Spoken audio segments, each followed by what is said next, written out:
전능하신 하나님 주께 감사드리세. 날 위해 이 땅에 오신 독생자 예수, 나의 왕과 뜻하게 주를 사랑합니다. 날 위해 이 땅에 오신 독생자 예수. 성도 여러분, 한 주간 동안 평안하셨습니까? 하나님의 전을 찾으신 여러분 모두에게 하나님의 축복이 가득한 안식일 되시기를 기원합니다. 오늘은 요한복음 16장의 말씀을 연구해 볼 텐데요. 이 요한복음 16장은 예수님께서 십자가에 달려 돌아가시기 직전에 제자들에게 주신 마지막 고별 설교라고 할 수 있겠습니다. 여러분은 여러분들의 인생이 끝나는 마지막 순간에 여러분의 가족이나 주변 사람들에게 어떤 말을 가족들에게 작별 인사를 하고 나의 마지막 순간을 끝낼 것인가 한번 생각해 보신 적 있습니까? 여러 사람들에게 물어보거나 또 이런 거를 다른 분들에게 묻고 또 책으로 내신 분들도 있는데, 그 많은 사람들의 얘기를 요약해 보니까 그 마지막 순간에, 끝나는 순간에 그 사람들이 가족이나 또 주변 사람들에게 하고 싶은 마지막 단어는 미안해, 사랑해, 고마워, 이런 단어들로 요약이 되어 있다고 합니다. 저는 지난 안식일 오후에 친구 어머니의 장례식에 다녀왔습니다. 그리고 지난 화요일에는 또 친구의 아버지가 돌아가셔서 장례식장을 조문을 하였습니다.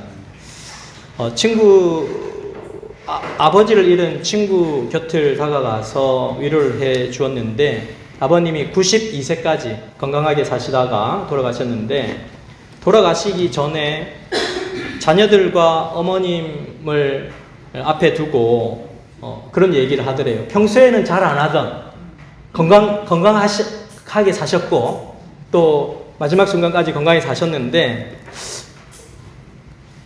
갑자기 평소에는 그런 말 안 하시던 분이 이렇게 손을 붙잡고서는 고맙다, 참 나와 함께 해주어서 감사하다, 그리고 사랑한다, 이런 얘기를 하시더라는 거예요. 그래서 친구가 아버지는 굉장히 편안하게 그런 가족과의 마지막 인사도 잘 나누고 그렇게 돌아가셨다, 그렇게 이제 친구가 얘기를 해줬습니다. 친구 아버지가 특별한 지병이 있었던 것도 아닌데 이제 인생의 연한이 닿아서 92세 정도를 사셨기 때문에 이제 자연사를 하신 것 같습니다. 그런데 어르신들이 이렇게 마지막 순간에 그런 얘기를 하신다는 거를 제가 들으면서 뭔가 사람은 본능적으로 이 마지막 순간을 직감적으로 아시나 보다라는 생각이 좀 들었습니다. 예수님께서 이제 십자가에 달려 돌아가실 마지막 순간을 앞두고 제자들에게 무언가 얘기를 하고 싶은 얘기가 있고, 그 마지막 예수님의 가장 소중한 그 말을 이제 16장에 담아 두신 거예요. 요한복음 16장에. 요한복음 16장은 예수님의 두 편의 마지막 설교 가운데 그 두 편 중에서도 마지막 설교의 내용이 요한복음 16장의 내용입니다. 그런데 이 요한복음 16장에는 예수님께서 마지막 순간에 제자들에게 주고 싶었던 그런 중요한 말씀을 담고 있는데, 이 요한복음 16장에는 예수님이 생각하는 하나님 나라와 제자들이 생각하는 하나님 나라가 다르다는 것을 분명하게 밝혀주고 있습니다. 그 두 나라가 정확하게 충돌되는 지점이 있습니다. 그 충돌되는 지점이 무엇이었습니까, 여러분? 요한복음을 생각하시면서, 요한복음을 그동안 말씀을 들으시면서 십자가였어요. 십자가. 제자들이 생각하는 하나님 나라와 예수님이 생각하는 하나님 나라가 완전히 달라지는 분기점이 어디냐면은 예수님이 십자가에 달려 돌아가신다고 하는 그 사건이었어요. 제자들은 하나님 나라가 그런 십자가에 달려 돌아가는 일로 이루어질 수 없다라고, 절대로 없다라고 그렇게 생각했던 사람들이 예수님의 제자였습니다. 그런데 예수님은 달랐어요. 예수님은 아무런 힘 없이, 능력 없이, 고난이나 특권이나 스펙 없이 아주 초라하게 십자가에 달려 돌아가심으로 인하여 위대한 하나님 나라를 완성하는 것이 하나님께서 생각하시는 십자가였습니다. 제자들이 도무지 생각할 수 없었던 이 십자가를 통한 하나님 나라. 그럼에도 불구하고 예수님께서 마지막 순간에 돌아가시기 바로 직전에 가장 소중한 말을 제자들에게 해주고 싶은데 그 말은 십자가와 연관된 하나님 나라의 메시지였다는 것입니다. 십자가의 그 숭고한 사랑을 알지 못하고서는 결코 그 하나님 나라의 그 백성이 될 수 없다는 거예요. 그래서 예수 그리스도께서는 마지막 순간까지도 십자가를 말씀해 주셨습니다. 마가복음 9장 31절 말씀에 이렇게 얘기하고 있습니다. 이는 제자들을 가르치시며 또 인자가 사람들의 손에 넘겨져 죽임을 당하고 죽은 지 3일 만에 살아나리라는 것을 말씀하셨기 때문이더라. 그러나 제자들은 이 말씀을 깨닫지도 못하고 묻기도 두려워하더라. 제자들이 왜 깨닫지도 못하고 묻기도 두려워했습니까? 그 십자가의 나라를 통하여, 십자가를 통하여 세워지는 하나님 나라를 원하지 않았기 때문이었습니다. 정말 찬란한 나라, 힘이 있는 나라, 권력이 있는 나라, 예수님이 뭐라고 말씀하시면 뭐든지 그대로 되는 나라, 이런 나라를 갈망했던 것이 바로 제자들의 생각하는 그런 하나님 나라였습니다. 근데 요한복음 16장 4절에 보면 예수님은 마지막 순간까지 십자가의 의미를 제자들에게 심어주고 있습니다.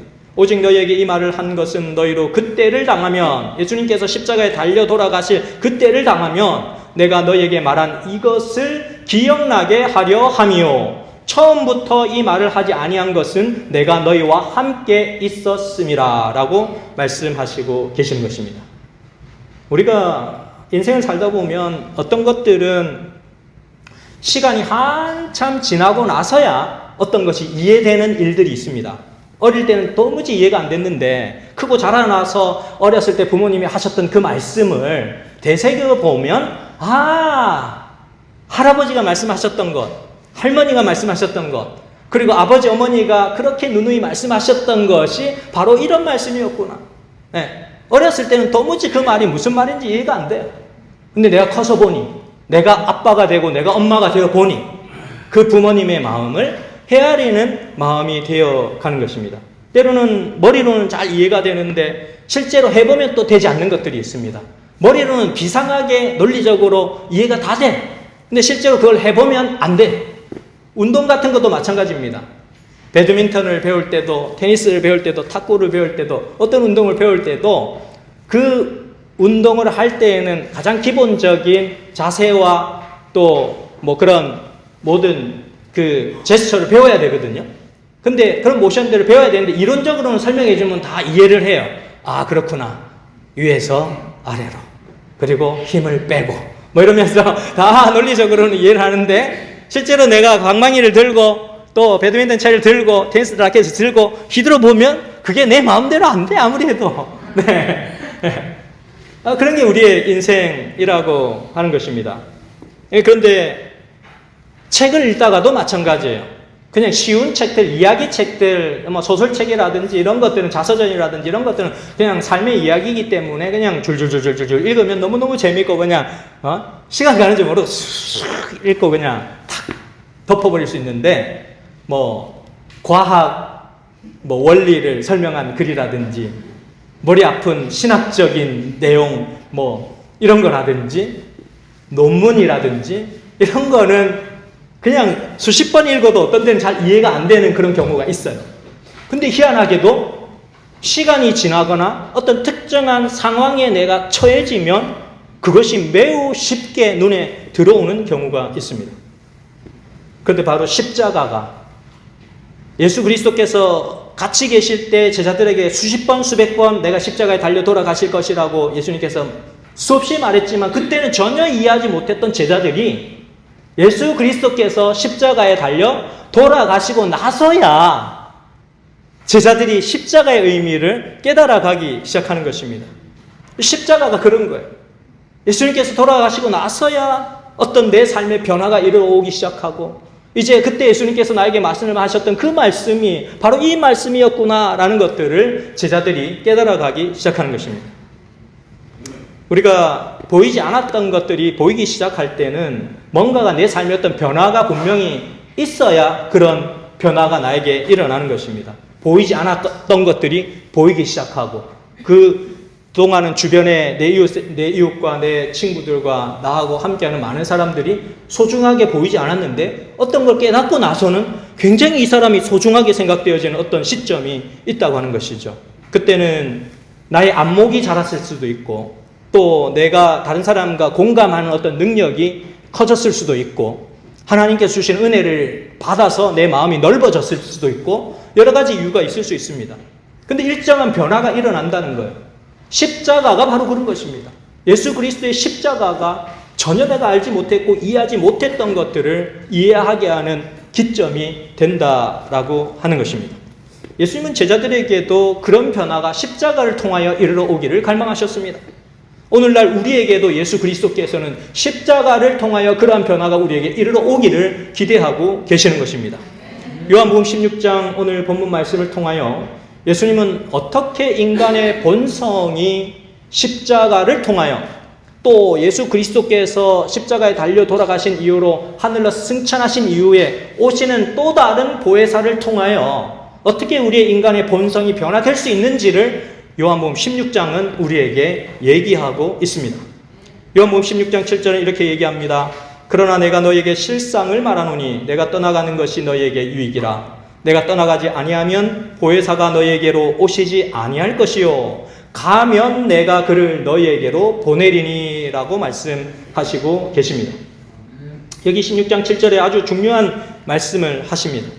십자가를 이해하지 못하는 제자들에게 십자가를 보여주고 십자가의 삶에 동참하며 전혀 보이지 아니하였던 하나님 나라를 보게 해 주시는 것이 예수님의 역할이신 것입니다.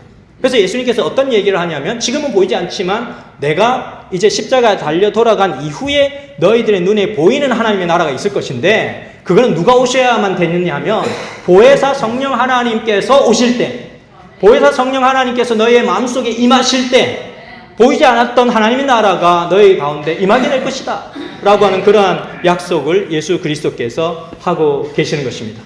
성령 하나님께서 우리의 마음속에 오시면 우리의 악한 본성의 껍질이 벗겨지고 십자가의 아름다움을 보기 시작하면서 도대체 하나님 나라가 그게 무엇이냐?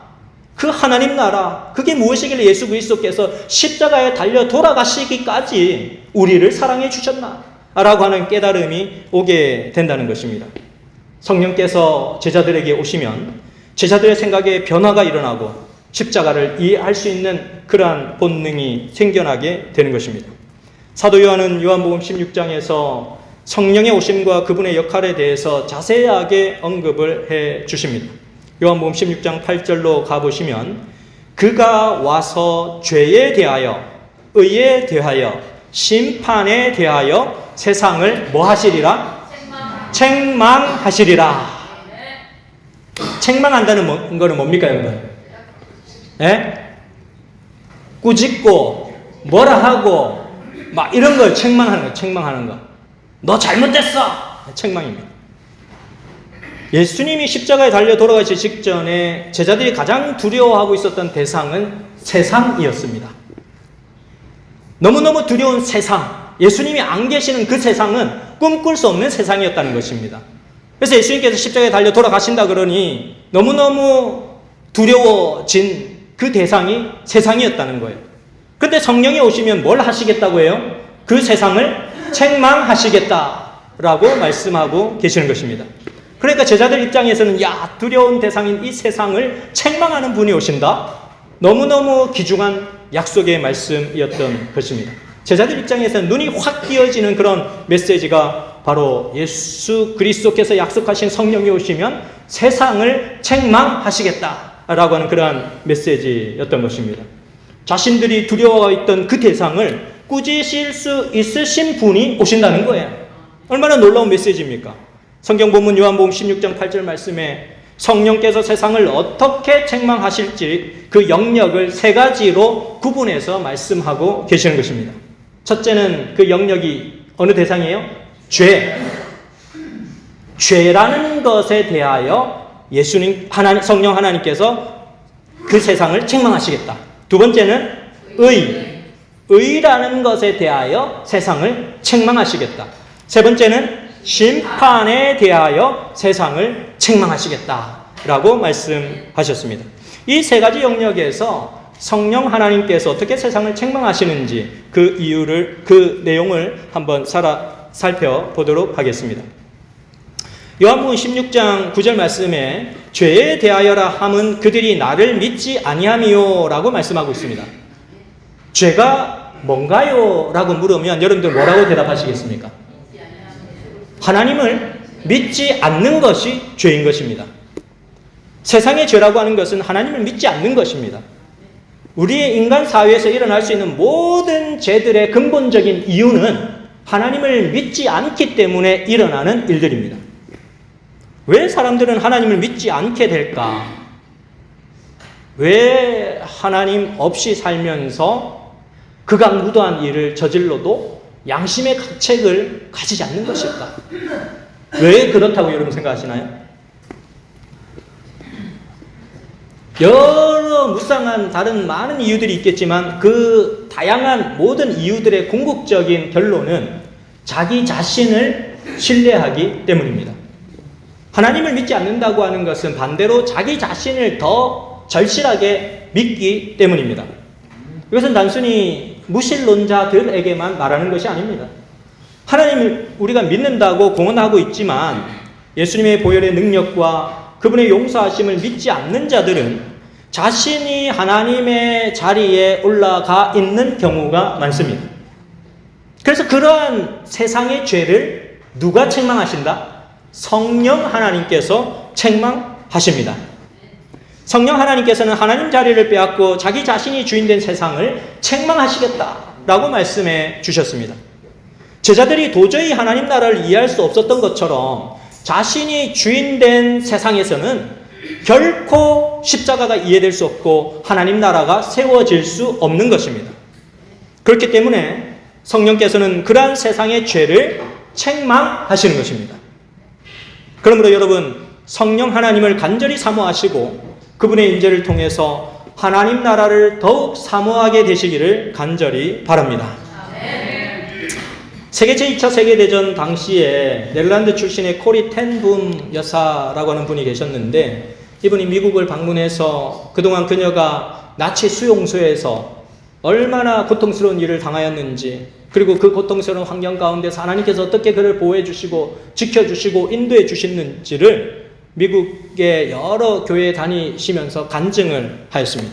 수많은 사람들이 그녀의 간증을 듣기 위하여 몰려들었고, 또 그녀의 말씀을 들으면서, 간증을 들으면서 하나님의 살아계심에 대하여 눈물을 훔치며 또한 하나님께 감사를 드렸습니다. 때로는 그녀가 말씀을 선포하면서 하나님께 찬양을 돌릴 때 많은 사람들이 박수갈채를 또 보내기도 하였습니다. 그런데 그녀의 그런 간증과 더불어서 많은 사람들의 호응이 뜨겁게 일어나고 있었지만, 그녀는 그런 반응과는 전혀 상관없이 아주 조용하게 하나님 말씀을 처음부터 끝까지 조용 일목요연하게 하나님 말씀을 증거하였습니다.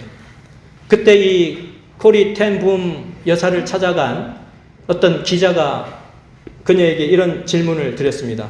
코리 여사님은 죽음의 위기를 넘기시고 하나님께서 부여해 주신 이 위대한 사역을 잘 감당하고 계시는데 별로 기쁘지 않습니까? 사람들이 저렇게 환호하고 박수갈채를 치고 코리 여사님 대단하시다고 그렇게 말씀을 하고 계시는데 어떻게 그렇게 잠잠하게 조용하게 말씀을 하십니까? 이렇게 물어봤습니다. 그러니까 코리 여사가 그 기자의 질문에 이렇게 대답을 했습니다. 뭐라고 얘기했습니까? 나귀가 착각하면 되겠습니까? 다시 한 번 더 해보겠습니다. 시작. 나귀가 착각하면 되겠습니까? 예수님께서 종려주일에 나귀를 타고 예루살렘 성을 입성하실 때 수많은 군중들이 몰려와서 예수님을 향해서 호산나 호산나 외치면서 환호성을 질러댔습니다. 그것은 모두 예수 그리스도를 향한 박수갈채였는데, 그 예수 그리스도를 태운 그 나귀가 그 박수갈채가 자기에게 오는 줄 알고 착각하면 되겠습니까? 라고 하는 그런 대답이었습니다. 그가 간증을 하고 하나님의 살아계심을 얘기하고 그 하나님에 대한 모든 찬양과 환호성의 소리가 하나님을 향한 것이지 나를 향한 게 아니지 않습니까? 그러니까 나귀가 착각을 하면 되겠습니까? 그가 그렇게 대답을 하였다고 합니다. 하나님의 영역과 나의 영역을 확실하게 구분할 줄 아는 분별력을 갖게 되는 것, 그것이 성령 하나님께서 우리에게 오셔서 하시는 일들입니다. 보혜사 성령께서 이러한 점에 있어서 우리의 역할을 확실하게 일깨워 주시게 되는데, 이러한 관점에서 성령 하나님은 세상의 만연한 죄를 책망하시는 것입니다. 자, 그렇다면 두 번째로 보혜사 성령께서 책망하시는 것이 무엇이었습니까? 의에 대하여 책망하신다라고 말씀하셨습니다. 우리가 그냥 상식적으로 생각해 봤을 때 세상의 죄를 책망하신다라고 하는 것은 좀 이해가 되지 않습니까? 그죠? 죄니까 그 죄를 책망하시는 하나님이 계셔야 될 거 아니에요. 그죠? 근데 이번에는 뭐예요? 의인데 왜 의에 대해서 책망을 하실까? 성령 하나님께서 오시면 죄는 나쁜 거니까 책망하셔도 되는데 왜 의인데 의를 책망하시겠다라고 말씀하시는 것일까? 자, 여러분, 의라 함은 무엇인지 한번 보겠습니다. 요한복음 16장 10절에 의에 대하여라 함은 내가 아버지께로 가니 너희가 다시 나를 보지 못함이요 라고 말씀하고 있습니다. 의라고 하는 것이 무엇입니까, 여러분? 예? 의라고 하는 것이 무엇입니까, 여러분? 예? 의라고 하는 것이 사람에게 있어요? 하나님에게 있어요? 그건 쉽죠? 하나님께 있는 게 의잖아요. 근데 세상의 의에 대해서 성령께서 책망을 하신다, 이렇게 말씀을 하고 계시거든요. 세상에도 의라고 하는 것이 있습니까, 여러분? 네? 그죠? 세상이 말하는 정의, 세상이 말하는 공의, 이런 게 있어요. 하나님이, 사실은 하나님 외에는 의의 존재가 없지만은 세상이 말하는 정의, 세상이 말하는 공의, 그들이 세운 법, 이런 것들이 있어요. 우리 대한민국에도 대한민국이 세워놓은 법들이 있잖아요. 헌법이 있고 또 교통법규가 있고 그 법 안에서 우리는 살아가고 그 법을 위반하였을 경우에는 뭐가 되는 것입니까? 죄인이, 그 법을 어긴 죄인이 되는 것이죠. 그죠? 그러니까 인간 세상에는 그 인간 사람들이 지어놓은 의의 개념이 있다는 거예요. 맞습니까? 그것이 그들이 예수 그리스도께서 십자가에 달려 돌아가실 때 정해놓은, 세상이 정해놓은 정의의 기준이었습니다. 그래서 그들은 그 세상의 정의를 잣대로 대어서 예수 그리스도를 십자가에 못 박았던 것입니다. 대제사장은 예수를 고소할 증거를 찾지 못했는데도 거짓 증인들을 고용하면서까지 예수 그리스도를 십자가에 달려 돌아가시는 일에 일조하였습니다. 빌라도 역시 예수 그리스도께서 그를 죽일 만한 죄목을 전혀 찾지 못했지만 예수님에게 십자가의 선고를 하게 되는 것입니다. 세상의 정의, 세상의 공의를 가지고 그런 일을 행한 것입니다. 그리고 유대 지도자들과 로마인들도 그들을 위협하고 있는 예수님의 영향력을 제거해 버리는 것이 그게 의로운 것이다 라고 생각하였다는 것입니다. 그래서 그들은 요한복음 11장 50절에 한 사람이 백성을 위하여 죽어서 온 민족이 망하지 않게 되는 것이 너희에게 유익한 줄을 생각하지 아니하는도다, 그렇게 얘기하고 계시는 거예요. 다른 사람들이 다 멸망하는 것보다 예수라고 하는 사람, 이 사람 한 사람이 그냥 십자가에 달려 돌아가시면, 죽으면 문제는 다 끝난다 라고 그들은 자신들의 정의를 세워서, 의를 세워서 예수 그리스도를 십자가에 못 박았다 라고 하는 것입니다. 그러면서 요한복음 19장 10절로 가보시면 빌라도가 이르되 내게 말하지 아니하느냐, 내가 너를 놓을 고난도 있고 십자가에 못 박을 고난도 있는 줄 알지 못하느냐. 빌라도가 예수님에게 얘기하는 것, 이게 빌라도가 생각한 정의였다는 것입니다. 의의 개념이었다는 것입니다. 예수님의 운명을 결정할 권한이 나에게 있는데 내 말 안 들을 거야 라고 하는 것이 그들의 공의였다는 것이죠. 하나님께서도 이러한 그들의 정의를 인정하셨을까요? 하나님께서는 결코 그들의 그런 의를 인정하지 않으셨다는 것입니다. 그래서 누구를 보내신다는 거예요? 성령 하나님을 보내어 주시고 그 성령 하나님께서 그들이 생각한 그 의를 세상의 의를 책망하시겠다라는 것입니다. 세 번째로 보혜사 성령께서는 심판에 대하여 세상을 책망하시겠다라고 하셨는데, 요한복음 16장 11절에서 이 세상의 심판에 대해서 예수님께서 무엇이라고 말씀하시는지 한번 살펴보도록 하겠습니다. 심판에 대하여라 함은 이 세상 임금이 무엇을 받았습니다? 심판을 받았습니다 라고 말씀하고 계시는 것입니다. 예수님께서 말씀하시는 이 세상의 심판은 세상이 예수님께 십자가의 형을 선포하고 예수님을 재판하여서 사형에 처한 사실을 세상이 정한 심판으로 의미하고 있는 것입니다. 그들이 예수님을 심판했지만 정작 하나님은 그들이 심판한 것을 심판하십니다. 그들은 예수님을 심판했는데 그들이 예수님을 심판한 심판을 하나님이 다시 심판하신다는 거예요. 11절에 나타난 이 세상 임금은 누구를 가리키는 것입니까? 사탄을 의미하겠죠. 사탄입니다. 이 세상 나라를 지배하고 있고 고난을 가지고 있는 사탄을 의미하는 것이 이 세상 임금입니다. 그 세상 임금인 사탄이 뭐 했다는 거예요? 심판을 받겠다라는 것입니다. 그래서 이 사탄에 숨겨졌던 모든 의도가 십자가에서 분명하게 드러나고 이 예수님은 의로우셨다는 것이 증명되는 자리가 십자가였다라는 것입니다. 그래서 그 십자가 사건을 통해서 성령 하나님께서 오시면 그 일들이 밝혀지는 거예요. 세상에서 갇혀 있었고 보여지지 않았던 그들 자신만의 의가 결코 옳지 않았다라는 사실이 밝혀지게 되고 성령 하나님께서는 우리에게 오셔서 진정한 죄로부터의 자유와 진정한 의의 입힘을 입게 되는 것과 진정한 심판의 의미를 하나님께서 알게 해주시겠다라는 약속을 주셨습니다. 그러면서 요한복음 12장 31절에는 이제 이 세상에 대한 심판이 이르렀으니 이 세상의 임금이 쫓겨나리라 라고 말씀하고 있습니다. 사탄은 예수님의 십자가 사건을 통하여 완전히 이 세상에서는 패배한 자로서 낙점이 되어져 버리는 것입니다. 보혜사 성령 하나님께서 오셔서 그걸 뭐 해주시는 거예요? 확증해 주시는 것입니다. 그래서 예수 그리스도께서 십자가에 달려 돌아가시는 이 사건은 공적인 하나님의 심판입니다. 사탄의 세력을 공적으로 심판하시는 하나님의 심판입니다. 그래서 사탄이 결국 선악의 대쟁투에서 패배했다는 것을 알려주시는 분이 성령 하나님이시다라고 하는 것이고, 그 성령 하나님께서는 우리의 마음속에 매일매일 오셔서 역사하시는 분이 성령 하나님이십니다.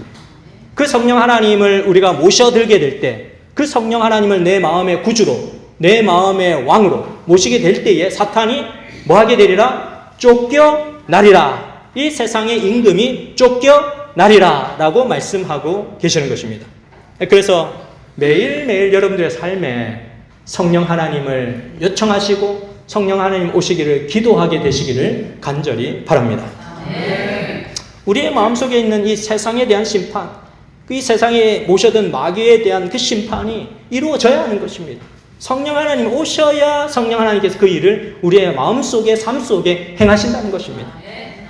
사탄을 책망하실 수 있는 분이 우리의 마음속에 오셔서 정말 세상을 책망하시고 이 세상 임금을 쫓아내어 주실 때 새로운 하나님 나라가 십자가를 통하여 이루어지는 하나님 나라가 우리의 마음속에 삶 속에 건설된다는 사실을 꼭 기억하게 되시기를 간절히 바랍니다. 요한복음 15장 26절에서 내가 아버지께로부터 너희에게 보낼 보혜사 곧 아버지께로부터 나오시는 진리의 성령이 오실 때에 그가 나를 증언하실 것이요. 보혜사 성령 하나님께서 오시면은 예수님의 그 놀라운 구속의 사건을 증언해 주시겠다, 그렇게 말씀을 하시는 것입니다. 그래서 더 이상 내 마음속에 불의와 부정과 부패와 죄와 이 모든 관련된 것들이 싸그리 해결되어지는 시점이 십자가와 성령께서 내 삶에 오실 때 일어나는 사건이라는 것을 예수님께서 제자들에게 미리 알려주셨어요. 그러니까 예수님의 십자가가 이제 이해되기 시작하는 거예요. 눈이 뜨이기 시작하는 것입니다. 와, 하나님 나라, 그게 그렇게 시작되는 것이구나 라고 하는 것들을 그들이 이해하게 되었던 것입니다. 첫째로 성령께서 예수님의 직접적인 증언자가 되어 주실 거다라고 약속해 주셨고, 둘째로 성령께서 예수 믿는 자들을 자유케 함으로써 세상을 책망하시겠다라고 말씀해 주셨습니다. 그런 결과가 어떻게 되는 건지 아십니까? 요한복음 8장 32절의 결과입니다. 진리를 알지니 진리가 너희를 어떻게 하겠다? 자유롭게 하겠다라고 말씀하셨습니다. 하나님의 백성들이 예수님 안에서 자유하는 삶을 통해서 세상의 판단이 틀린 것이다 라고 하는 것이 공적으로 밝혀진 사건이에요. 성령이 내 안에 오시면, 성령이 내 안에 오셔가지고 얼마나 세상의 판단 기준, 예수 그리스도를 십자가에 못 박히기 위해서 했던 그 모든 보이지 않는 일들이 우리가 살아가는 삶의 현장에서도 똑같이 일어나고 있는 거예요, 여러분. 많은 사람들을 대하면서 여러분들이 느껴지는 바 아닙니까? 정말 의와 불의가 혼돈되어지는 시점에 여러분 살고 있지 않습니까? 어떤 사람이 의롭고 어떤 사람이 불의한지, 어떤 사람이 죄인이고 어떤 사람이 의인인지, 무엇이 법이고 무엇이 법이 아닌지가 혼돈되는 세상 속에 살아가고 있지 않습니까? 그 모든 것을 성령께서 오실 때 심판하시겠다라고 하는 말씀을 우리에게 주시는 것입니다. 하나님의 백성들은 정말 세상이 정한 기준보다 훨씬 더 높은 차원의 정의를 실현할 수 있는 믿음의 백성들이 되시기를 간절히 바랍니다. 그럼으로써 예수 그리스도의 이름을 드높이는 믿음의 백성들이 되어주시기를 간절히 바랍니다. 그 더 높은 차원의 의는 정말 옆에 있는 내 형제를 사랑해주고 아껴주고 하나님 앞에 굳건하게 세워져 가는 기도의 든든한 후원자가 되어주는 것이 세상이 말하는 정의보다, 세상이 말하는 공의보다 훨씬 더 높은 차원의 의를 이루어가는 과정이라는 사실을 꼭 기억하게 되시기를 간절히 바랍니다. 로드니 스파크라고 하는 사람은 이렇게 얘기를 했습니다. 로마 제국 치하에서 핍박받는 그리스도인들이 행한 최고의 봉사 가운데 하나는 그 당시 여력이 없어서 시체를 매장하지 못하던 불신자들의 장례를 그리스도인들이 대신 치러준 일이었다. 그렇게 얘기하고 있습니다. 이 사람은 교회 역사가이고 종교사회학자이신데 이분이 로마 제국의 치하에 핍박받던 그리스도인들이 정말 그들은 로마 치하에서 핍박받고 종교의 자유를 얻지 못했던 그리스도인들인데 오히려 로마인들이 전염병에 걸려가지고 죽어가면 흑사병이니 뭐니 해가지고 막 죽어가면서 많은 사람들은 그 도시를 떠나고 그 시체 가운데 가지 못하는데 그리스도인만큼은 예수 믿는다고 하는 자들은 가가지고 자기의 목숨을 내놓고 그들의 시체의 장례를 치러주고 슬픈 자들을 위로해주고 정말로 그들의 아픔을 함께 아파해주고 그런 모습을 보면서 이 로마의 역사가 로드니 스파크는 이렇게 얘기한 거예요. 그것 때문에 그 당시 그리스도인들은 정말로 존경받을 사람으로 인정되었다라고 역사가가 기록하고 있는 것입니다. 로마인들이 감동을 받은 초기 그리스도인들의 모습을 우리에게 보여주는 것입니다. 요한복음 16장 22절에는 이렇게 얘기합니다.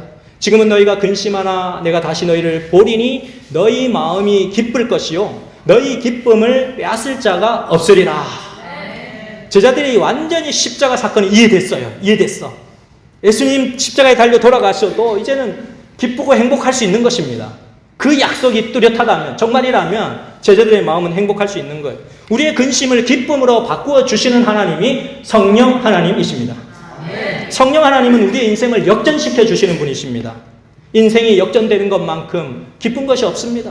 정말 곤두박질 치다가 성령 하나님께서 오셔서 내 마음을 터치해 주시고 성령 하나님께서 그 수렁 가운데 나를 건져 주실 때에 내 삶에서 경험했던 그 어떤 기쁨보다도 더 기쁜 행복이 나에게 이르러 오는 것입니다. 근데 그 기쁨이라고 하는 것은 십자가를 통해서 이르러 오는 이 기쁨은 요한복음 16장 22절에 예수님께서 말씀하시고 계시는 이 기쁨은 시간을 필요로 합니다. 인서튼 식구처럼 신속하게 만들어지는 어떤 그런 것들에는 요한복음 16장 22절에서 얘기하는 기쁨을 맛볼 수가 없어요. 금방 왔다가 금방 사라지는 것이 이 세상의 기쁨입니다. 그래서 하루를 기뻐하려면 뭘 하고 일주일을 기뻐하려면 뭘 하고 한 달을 기뻐하려면 뭘 하고 이런 글들도 여러분 읽어보셨죠. 진정한 기쁨은 예수 그리스도의 십자가를 통과하여서 알게 되는 그 환희가 최고의 환희고 기쁨입니다. 예수님을 잃어버리고 그분을 다시 만날 날을 통하여서 인고의 시간을 정말로 또 참고 또 참고 또 인내하고 또 인내하고 또 기다리고 또 기다리는 그 믿음의 과정을 통하여 마침내 이 기쁨을 예수님께서 우리에게 주시겠다라고 하는 약속을 우리에게 주시고 있는 것입니다. 여러분, 어렸을 때 막 친하게 지내다가 학창시절 때 막 친하게 둘도 없이 친하게 지내고 막 밤새도록 얘기하면서 막 내 마음속에 있는 마음 얘기 다 털어놓고 중마고처럼 그렇게 지내던 친구가 졸업하고 헤어지고 한 번도 본 적이 없어서 20년, 30년, 40년 시간들이 다 지나갔어요. 근데 어느 날 갑자기 딱 길가에서 우연히 그 친구를 만났어. 얼마나 기쁘겠어요. 야, 개똥이 아이가. 예? 얼마나 반갑겠습니까? 정말 반가울 겁니다. 예수님은 그러한 기쁨을 제자들에게 말씀하고 계시는 것입니다. 1942년 스페인의 탐험가 크리스토퍼 콜럼버스가 이 신대륙인 아메리카 대륙을 발견하였는데 그것은 역사 가운데 매우 유명한 사건이 되었습니다.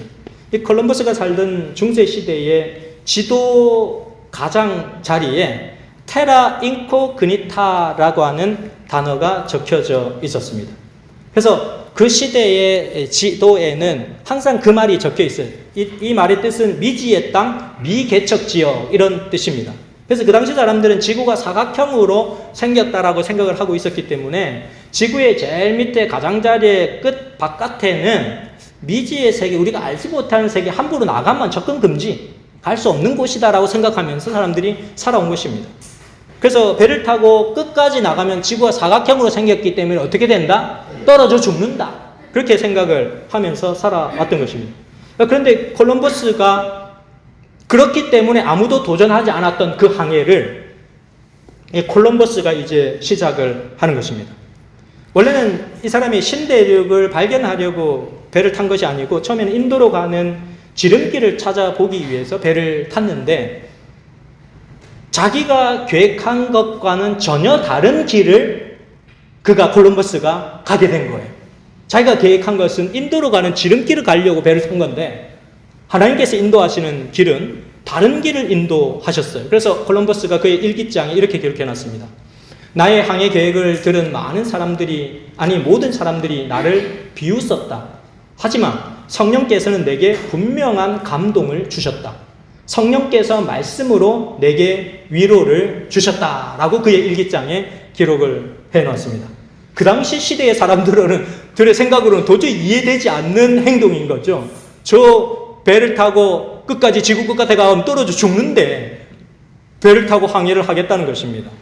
그러니까 전혀 생각하지 못했던 그 시대의 불확실성의 시대에 그는 성령 하나님과의 교감을 통하여 확실성의 세계로 나아가는 콜럼버스의 모습을 우리에게 보여주는 것입니다. 도무지 예측할 수 없었던 그런 미래를 바라보면서 조심스럽게 한 발자국을 내딛는 그런 모습. 그것이 오늘 하늘 가나안을 바라보는 여러분과 우리들의 발걸음이 되어야 하리라 생각합니다. 불확실한 미래에 여러분들의 삶을 걸지 마시고 성령 하나님께서 열어주시는 확실한 미래에 여러분들의 인생을 걸게 되시기를 간절히 바랍니다. 이사야 43장 16절에는 이런 말씀이 있습니다. 나 여호와가 이같이 말하노라. 바다 가운데의 길을 큰 물 가운데의 지름길을 내고 라고 말씀하고 있습니다. 하나님께서는 바다 가운데에서도 길을 내실 수 있으십니까? 네, 홍해의 길도 내셨고 또 요단강의 길도 내셨습니다. 그 가운데에서도 지름길을 내시겠다. 그렇게 말씀을 하시고 있습니다. 하나님께서 내시는 길은 우리가 상상할 수 있는 최고의 길보다 훨씬 더 좋은 길입니다. 우리가 한 번도 가보지 않았기 때문에 도대체 그 길이 어떻게 생겨나고 어떻게 그 지름길이 형성되는지 저희들은 알 수가 없어요. 제자들이 십자가를 알 수 없었던 것처럼 알 수 없습니다. 그러나 그 길을 나중에 가보고서야 우리는 이야, 이런 길이 있었구나라고 하는 것을 알게 되는 것입니다. 오래전에 어느 목사님이 차가 엄청 막히는 퇴근 시간에 택시를 탔습니다. 그런데 평소에도 그 길은 너무 상습적으로 1시간, 2시간씩 막 밀려드는, 퇴근 시간에 엄청나게 밀려드는 그런 병목 구간이 되는 그런 구간이었습니다. 근데 그 목사님께서 약속 시간이 이제 다 되어가지고, 늦으면 안 되는데 딱 그 트래픽에 걸린 것입니다. 그래서 택시 운전사에게 그렇게 얘기했습니다. 약속 시간이 얼마 남지 않아가지고 택시 운전사님, 제가 이 몇 시까지 꼭 도착을 해야 되는데 20분 만에 도착할 수 있을까요? 그렇게 얘기를 했습니다. 그랬더니 택시 운전사가 환한 미소를 지으면서 그분의 목사님에게 걱정하지 마십시오. 제가 20분 만에 반드시 선생님께서 말씀하신 그 장소에 내려드리겠습니다. 라고 얘기를 했습니다. 그러면서 시간이 얼마 남지 않았는데 목사님은 두근두근 거리면서 과연 20분 안에 도착할 수 있을까? 막 걱정을 하면서 막 택시 운전사가 몰고 가는 그 길을 보게 되었습니다. 그랬더니 그 택시 운전사가 가는 길이 정말 한 번도 보지 않았던 큰 길과는 전혀 다른 골목길에 새길을 썽썽썽썽 빠져나가는데 그 목사님이 보니까 이런 길도 있었어? 내가 여기에 몇 년 동안 살았는데 이런 길도 있었다는 걸 몰랐는데 그런 길을 막 빠져나가면서 이리저리 연결해서는 결국에는 20분 안에 정확하게 그 약속된 장소에 도착하게 되었다고 합니다. 그 얘기를 하면서 무슨 느낌을 그 목사님께서 받으셨냐면 우리에게는 전혀 보이지 않는 길이 전문가에게는 훤히 보이는 일들이 있을 수 있다라는 것을 깨달았다는 것입니다. 하나님께서 우리에게 길을 열어주신다는 것도 마찬가지의 일입니다. 지금 우리의 삶의 현재의 현실에 이것만 보이는 것에만 집착한 우리는 전혀 보이지 않는 하나님께서 내시는 길이 있다는 것입니다. 하나님께서 이끄시는 그 길을 우리가 순종하며 걸어갈 그때에 하나님께서는 전혀 예상치 못했던 보혜사 성령 하나님께서 우리에게 비춰주시는 그 길을 우리가 걸을 수 있다라고 말씀하고 계시는 것입니다. 그분의 인도하심을 믿음으로 따라가셔서 정말 불확실한 시대를 살아가고 있는 여러분들이 정말 확실한 미래를 예수 그리스도와 함께 걸어가시는 그런 여러분과 제가 되시기를 간절히 바라면서 오늘 말씀을 줄이도록 하겠습니다. 아멘.